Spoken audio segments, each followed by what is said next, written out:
কিছু কিছু মেয়েদের ক্ষেত্রে লক্ষ্য করবেন দাড়ি থাকে, সিভিয়ার ভাবে অ্যাকনি, পিম্পল আর পিরিয়ডটা ইরেগুলারই থাকে। অনেকের চুলগুলো একদম পাতলা হয়ে যায়। এই সিমটম গুলোর মধ্যে আপনার সাথে যদি দু একটা কি তিনটা মিলে যায়, পিসিওএস পিসিওডির কারণে বেশিরভাগ মেয়েরাই বাচ্চা পায় না। আজকের টপিকটা হচ্ছে মেয়েদের পিরিয়ডের সমস্যা নিয়ে, স্পেসিফিক্যালি বলতে গেলে পিসিওএস পিসিওডি নিয়ে। পিসিওএস পিসিওডির কারণে বেশিরভাগ মেয়েরাই বাচ্চা পায় না। এই পিসিওএস পিসিওডি কাকে বলে, তার সিমটমগুলো কি কি, আপনার হয়েছে কিনা আপনি কিভাবে বুঝতে পারবেন, তার চিকিৎসা আছে কি নেই, তার পার্মানেন্ট সলিউশন কি, এইসব নিয়ে আজকের ভিডিওটা আলোচনা হবে। তাহলে শুরু করা যাক। PCOS, polycystic ovarian syndrome. Poly মানে দুইয়ের অধিক, সিস্টিক মানে হচ্ছে থলথলে মাংসপিণ্ড, ওভারি মানে হচ্ছে ডিম্বাণু, আর সিনড্রোম মানে হচ্ছে অনেকগুলো সিমটমের সমষ্টিকেই বলা হয় সিনড্রোম। তার মানে দুইয়ের অধিক থলথলে মাংসপিণ্ড যখন ওভারির মধ্যে, ডিম্বাণুর মধ্যে তৈরি হয়, তখন তাকে পলিসিস্টিক ওভারিয়ান সিনড্রোম বলা হয়। পিসিওএসটা কেন হয়? এই যে জরায়ুর মধ্যে দুটো ডিম্বাণু ওভারি আছে, ওই ওভারিগুলোতে প্রতিটা মাসে এক একটা ডিম পরিপক্ক হয়ে রিলিজ হয়। সেই সময় যদি ছেলেটার কাছ থেকে স্পামটা যায়, যখন যুক্ত হয়, তখন বাচ্চা একটা তৈরি হয়।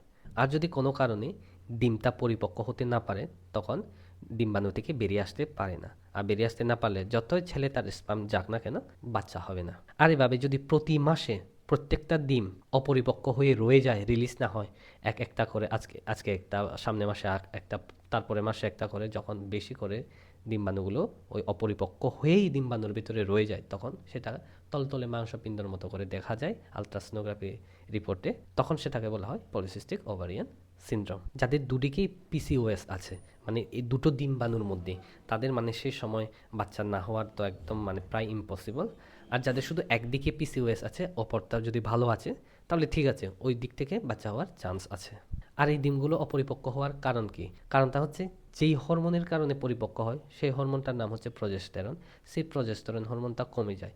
সেটা কমে যায় কেন? কারণ আরেকটা হরমোন আছে, অ্যান্ড্রোজেন হরমোন, সেটা বেড়ে যায় হঠাৎ করে। সেটা যখন বেড়ে যাবে, প্রজেস্টেরন হরমোন তাকে দাবিয়ে রাখে, আর প্রজেস্টেরন হরমোন কমে যায়, আর এদিকে ডিম্বাণুর মধ্যে ডিমগুলো পরিপক্ক হতে পারে না।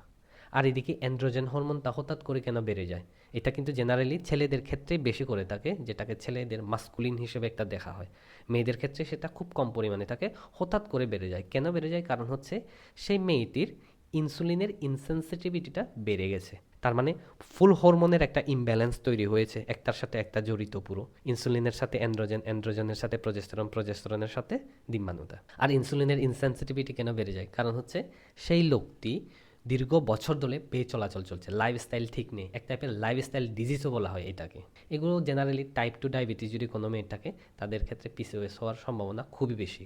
যারা ওবেস, খুব বেশি ওয়েট গেইন করে, তাদের ক্ষেত্রেও দেখা যায়। বাট পাতলা মেয়েদের ক্ষেত্রেও দেখা যায়, কিন্তু তাদের ক্ষেত্রে সেগুলো হচ্ছে জেনেটিক্যাল কারণে হয়ে থাকে, তাদের প্যারেন্টস থেকে পেয়ে থাকে। লাইফস্টাইল বলতে তাদের স্লিপ সাইকেল ঠিক থাকে না, কখন ঘুমায় ঠিক নেই, অনিয়মে খায়, কখন কি খাচ্ছে তার কোনো ঠিক থাকে না, বাইরে ফাস্টফুড জাঙ্ক ফুড খেয়েই আছে দীর্ঘ বছর ধরে, বাড়িতে কম খায়। এগুলো মানে লাইফস্টাইলটাকে, নিজের শরীরটাকে ওভারঅল হরমোনের ব্যালেন্সটাকে ড্যামেজ করে দেয়, যার কারণে ইমব্যালেন্স হয়ে ইনসুলিনের ইনসেনসিটিভিটি হয়, এক একটার সাথে তারপর অ্যান্ড্রোজেন, প্রজেস্টেরন, পিসিওএস হয়ে যায়। এবার আসে সিমটমগুলো। আপনি কিভাবে বুঝতে পারবেন যে আপনার পিসিওএস হয়েছে? এই পিসিওএস হলে, ওই যে বললাম না, অ্যান্ড্রোজেন হরমোন তা বেড়ে যায়, যেটা জেনারেলি ছেলেদের ক্ষেত্রে বাড়া থাকে, ওইটা যখন বেড়ে যায়, মেয়েদের ক্ষেত্রেও কিছু কিছু মেয়েদের ক্ষেত্রে দেখে লক্ষ্য করবেন দাড়ি থাকে। হয়তো ছেলেদের মতো নয়, বাট মেয়েদের তো জেনারেলি দাড়ি থাকে না, তাদের হালকা হালকা পাতলা পাতলা কিছু দাড়ি ওঠে, বুকেও হালকা হালকা থাকে, নিচ অ্যাবডোমেনেও কিছু কিছু থাকে। তাদের সিভিয়ার ভাবে অ্যাকনি, পিম্পল এগুলো দেখা দেয়। আর পিরিয়ডটা ইরেগুলারই থাকে, মানে সবসময় লেটে পিরিয়ডটা হয়, 35 দিনের পরে, 40 দিন, 45 দিন, 1 মাস পর, 2 মাস পর, টানা 3 মাসও হয় না। অনেকের চুলগুলো একদম পাতলা হয়ে যায়। এই সিমটমগুলোর মধ্যে আপনার সাথে যদি দু একটা কি তিনটা মিলে যায়, তাহলে আপনি একটা আলট্রাসোনোগ্রাফি টেস্ট করে কনফার্ম হয়ে নিতে পারবেন আপনার পিসিওএস আছে কিনা। পিসিওএস থাকলে ভালো একটা ডাক্তার দেখিয়ে, স্পেশালি ভালো হোমিওপ্যাথিক ডাক্তার দেখালে ভালো হয়। কেন বলছি? হোমিওপ্যাথিতে একমাত্র পিসিএস রোগী প্রচুর পরিমাণে মানে পার্মানেন্ট সলিউশন পেয়েছে। জেনারেলি এলোপ্যাথিক ডাক্তাররা নিজেরাই জানে, নিজেরাও বলে যে পিসিওএস এর ডাইরেক্ট কোনো মেডিসিন এখনো তৈরি হয়নি এলোপ্যাথিক ওয়ার্ল্ডে। আপনি যদি ওষুধের দ্বারা ভালো হতে চান, তাহলে হোমিওপ্যাথিক্যালি আপনাকে ট্রিটমেন্ট করতে হবে। আর অন্যরকম অপারেশন, সার্জারির দিকে যেতে গেলে এলোপ্যাথিকের দিকে যেতে পারেন, সেটা আলাদা জিনিস। আশা করি পিসিওএস এর কনসেপ্টটা আপনাদের ক্লিয়ার হয়েছে। অনলাইনে আমার কাছ থেকে ট্রিটমেন্ট করতে চাইলে অ্যাপয়েন্টমেন্টের জন্য আপনারা ইনবক্স করতে পারেন।